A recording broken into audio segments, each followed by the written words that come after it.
In other news, a real-life villain was killed today. The home of this man, identified as Dr. Eugene Insaniac, was ransacked today after police discovered that he was storing stolen plutonium. SWAT swiftly entered the house and killed the resistant doctor before recovering the stolen plutonium and possibly saving all of mankind. Oh my god. His name was Eugene? That's so fucking hilarious. Hey, what's that?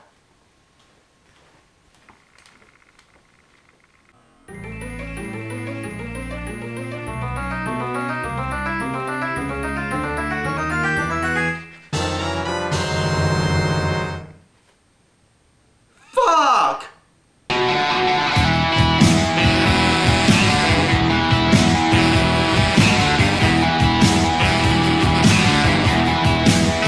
I drink alone, yeah, with nobody else. I'm drunk, I'm angry, and I hate favoritisms of games that suck. Today I'm talking about The Legend of Zelda. This Hyrule fantasy began in 1986 as a launch title on the Famicom Disk System, a peripheral system for the Famicom, the Japanese NES.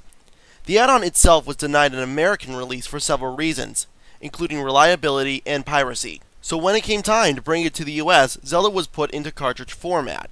Everything about this game makes me feel like it was supposed to be something prestigious, something brilliant, something golden. But the truth is, it's not. The game's prestige starts with the box. From the description on the back of the box to the royal crest on the front, this game does its best to stick out right on the store's shelf.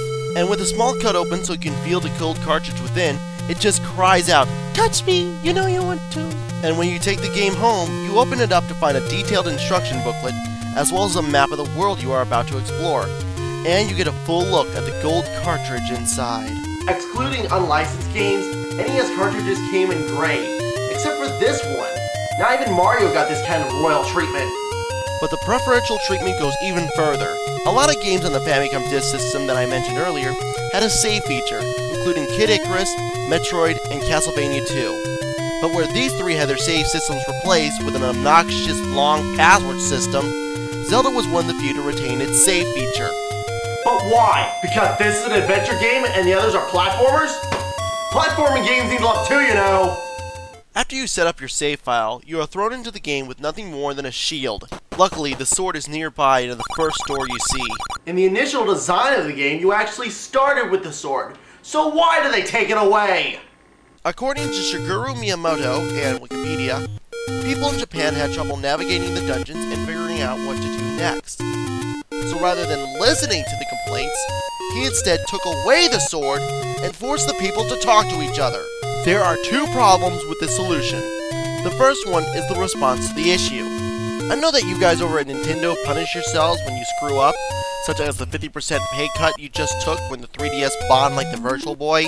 But why are you going to punish the players just because your game has no direction to it? I know I complained about direction in Dragon Warrior, but at least in that game, there are people in the game to talk to. But Legend of Zelda has almost no one to talk to. Either you need a lot of free time to test every nook and cranny and possibility, or you need some sort of walkthrough.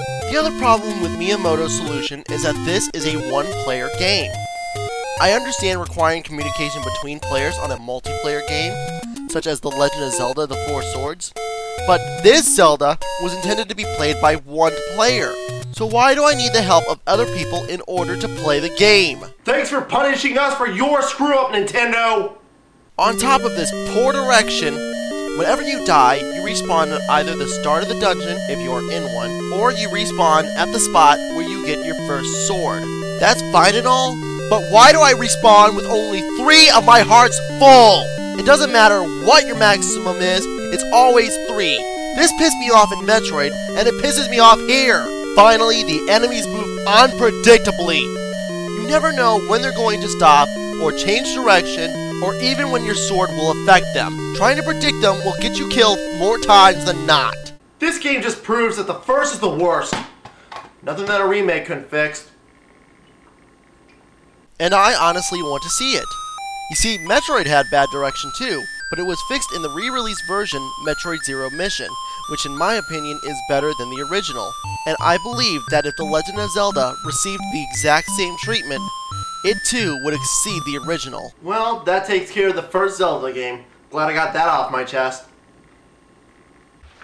But wait, there's more! Oh my god, you're still alive? Yes, my friend, and it's all thanks to this! A Black Lantern ring! That's right, now I'm Black Lantern Dr. Insania! Ha ha ha ha! You forgot Eugene. Oh, shut up and just review the damn game. Ow. Son of a bitch. Well, looks like I got a second quest, making this a double feature. Zelda 2, The Adventures of Link. Zelda 2, The Adventures of Link is a direct sequel to the first game, and even though it too received a gold box and a gold cartridge, it was developed not as a top-down adventure, but as a side-scrolling RPG. It makes me think that this was a precursor to games such as Gargoyle's Quest and Castlevania's Symphony of the Night. This game was also imported from the Famicom Disk System. Overall, I really enjoy the changes. In fact, overall, I really enjoy this game. Are you serious? But I thought this was a bad game! It's not. It just gets a bad rap because compared to the other games of the series, this one is considered to be the black sheep. This game has many elements that were never used again. The first one is the RPG element that makes this game so unique. Even though there are still power-ups to collect to extend your life in magic, the main way to increase your strength is by collecting enough points and spending them on your attributes. This specific element would never be repeated in the Zelda franchise. The next element was the spells. Even though the later games used some form of magic, those were always used through items. This game is the only time that spells are used from memory, but it was the first time that required something specific to defeat a boss or enemy, which is now a staple for the Zelda series. Finally, there's the platforming element. I understand that since the other Zelda games are adventures, extra lives are no longer needed. But why did the simple act of pressing a button to jump get removed? And why is it now only possible with an item equipped? The world may never know. And this game had no direction to it whatsoever, just like the first one! Actually, that's not entirely true. Even though you have no direction to start with, this game is like Dragon Warrior in that there are various towns populated with people who can offer advice, teach you spells, or provide you with some special services.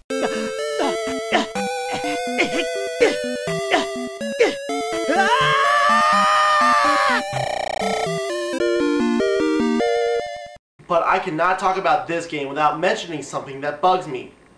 Where in the Zelda timeline does the legend occur? What legend? You mean the Legend of Zelda? That's the one! A long time ago, the King of Hyrule told his daughter, Princess Zelda, a secret on his deathbed. The Prince of Hyrule tried to force the secret out of Zelda by having a wizard curse her into eternal sleep, but they went too far. In his grief, the prince declared henceforth that all daughters of the royal family would be named Zelda in memory of this tragedy. This is obviously an important piece in the Zelda timeline. So when in the timeline does it occur? Now there are a lot of things in this game that bother me, but I want to see this game get the recognition that it deserves. In fact, it deserves a remake. But this remake can go several ways. The first way is to make the game like the other Zelda games, even though this would remove all of its unique elements, but considering it's Zelda, it might be worth it. Another method is to make it like modern Metroid games. After all, Metroid is just a sci-fi version of Zelda, but I like my third idea for this game, and that is to give it to the people over at Enix. Since Squaresoft did such a good job on Super Mario RPG, how good would Enix do with a Zelda title, especially a remake? In fact, just turn it into a traditional RPG like Dragon Warrior. Well, to an extent. For some reason, this idea excites me the most. Plus, since this is a remake, it wouldn't screw with the current canonicity of the entire series. I'm Jimmy Daniels, reminding you to always form your own opinions, and remember, drink responsibly. And I'm Black Lantern Dr. Insaniac, and I am going to take over the world after I lay low for a few months. By the way, I'm gonna go crash on your bed. Good night! You know you're fucking evil!